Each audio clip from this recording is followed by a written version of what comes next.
வணக்கம். அக்ஷய லக்ன பத்ததி ஜோதிட ஆசிரியர் ஸ்ரீ குரு உமா வெங்கட்.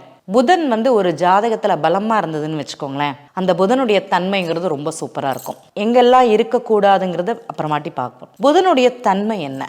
புதனுக்கு பொதுவாகவே ஒரு ஹாஸ்யம்ங்கிறது அதிகமாகவே இருக்கும். ஒருத்தங்கள்ட்ட பேசும்போதுமே நகைச்சுவையுடன் அவங்களுடைய குறைகளையும் சேர்த்து சொல்லக்கூடிய ஒரு தன்மைங்கிறது இருக்கும். நான் நல்லவனும் நான் தான், கெட்டவனும் நான் தான், உனக்கு நண்பனும் நான் தான், உனக்கு எதிரியும் நான் தான் அப்படிங்கிற ஒரு நிலை. ஒரு இடத்துல உட்கார மாட்டாங்க. இந்த ஒருத்தங்களுக்கு ஏஎல்பி லக்னம், அக்ஷய லக்னம், ரேவதி நட்சத்திரமாக போகுதுன்னு வச்சுக்கோங்களேன், அந்த சாஞ்சாட்டம்ங்கிறது இருந்துகிட்டே இருக்கும். இங்கேயா அங்கேயா, இந்த மதில் மேல் நின்ற பூனைன்னு சொல்லுவாங்களா, பூனை இங்கே தாவுமா இங்கே தாவுமா தெரியாது, அந்த மாதிரி ஒரு நிலை தான் இவங்களுக்கு.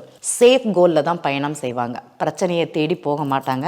ஆனால் பிரச்சனை வந்ததுன்னா அதை எப்படி சமாளிக்கணும்னு சொல்லக்கூடிய ஒரு தன்மை இந்த ஜாதகருக்கு இருக்கும். இந்த ரேவதி நட்சத்திரம் அக்ஷய லக்னமாக போகும்போது திருமண வாழ்க்கையில முடிவெடுக்கும் போது கொஞ்சம் கவனம் அப்படிங்கிறது தேவை. திருமணத்திற்குண்டான வாய்ப்பு கொடுக்குமானா இந்த மீன லக்னம் அக்ஷய லக்னமாக போகும்போது திருமணத்திற்குண்டான வாய்ப்பு அதிகமாகவே கொடுக்கும். ஏன்னா புதன் அந்த வீட்டுக்கு 7ஆம் வீட்டின் அதிபதியாக இருப்பாரு. வாய்ப்பை கொடுப்பாரு, ஆனால் கொடுத்துட்டு இன்னொரு ஆசையும் அவருக்குள்ள தூண்டி விட்டுருவாரு. இதை விட இது சிறந்ததுங்கிற தன்மையை கொடுப்பாரு. மனைவி இருக்கும்போதே நண்பர்கள்ட்ட அதிகமாக பேசுறது, அதனால மனைவி கோவிச்சுக்கிறது, அந்த உறவு நிலை அப்படிங்கிறது தவறா அப்படிங்கிற ஒரு முடிவுக்கு கணவனும் மனைவியும் வருவது அப்படிங்கிற ஒரு தன்மை இருக்கும். சிலருக்கு பிரிவு கூட ஏற்பட்டிருக்குன்னு சொல்லலாம். இல்லைங்க எங்களுக்கு அப்படியெல்லாம் இல்லைங்க, ஆனால் ஒரு ஃப்ரெண்டு சொன்னான்னு சொல்லிட்டு ஒரு செயலை எடுத்து செய்து அதில் தோற்றவர்கள் அப்படிங்கிறது நிறைய இருப்பாங்க.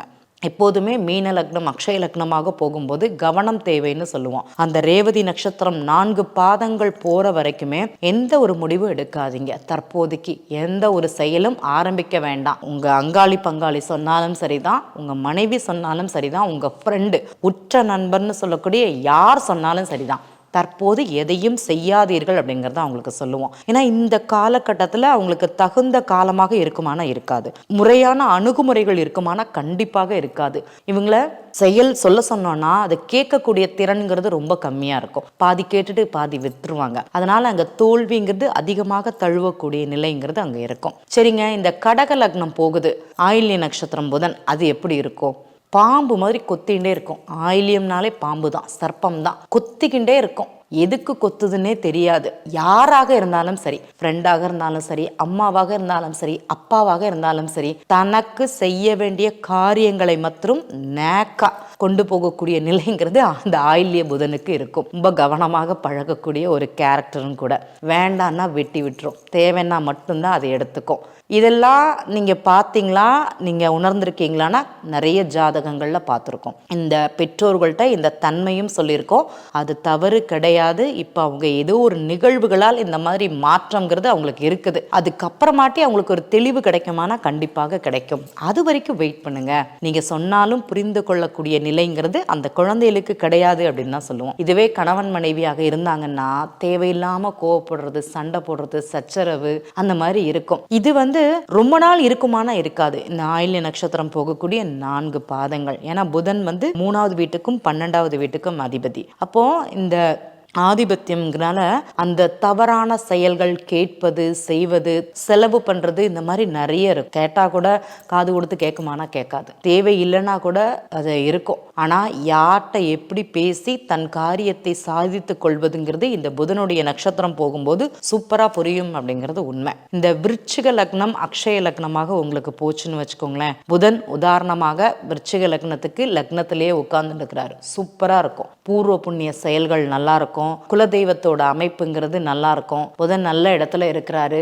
ஆனா வீண் சண்டை, சச்சரவு, பிரச்சனை அப்படிங்கிறது சந்திப்பாங்களானா சந்திப்பாங்க. ஒண்ணு இந்த பூர்வீகத்துல சொத்து எழுதி வாங்குறதுங்கிற பிரச்சனை தானா வரும். இதுக்கு முன்னாடி என்னோட ஃப்ரெண்டும் நானும் சேர்ந்து செய்த செயல்கள்னால் கோர்ட்டு கேஸு, பிரிவு பிரச்சனைங்கிறது இப்போ ஆரம்பிக்கும். அதை அவங்க சந்திப்பாங்களானா சந்திப்பாங்க. கேட்டை நட்சத்திரத்துக்கு கோட்டையில தான் தீர்வுன்னு சொல்லுவாங்க. இந்த கோட்டைங்கிறது ஒன்று அரசு சம்பந்தப்பட்ட கோட்டை, ஒன்று போலீஸ் ஸ்டேஷன், இல்லைன்னா கோர்ட்டு, அந்த மாதிரி. இல்லைன்னா கோட்டைன்னு செல்லக்கூடிய இடங்களில் இருக்கக்கூடிய கோவில்கள், இதுதான் பரிகாரம். இங்கே கோட்டை மாரியம்மன் இருந்தாலும் சரி, எந்த ஒரு கோட்டை அப்படிங்கிற பேர் இருந்தாலும் சரி, ஏன்னா உங்களுக்கு இந்த மதில் சுவர்னு சொல்லுவாங்க, ஆர்ச் வளைவுன்னு, அந்த மாதிரி இடங்கள்ல இருந்து ஒரு கோவில் இருக்குது, அது அடையாளமாக சொல்லுவாங்க.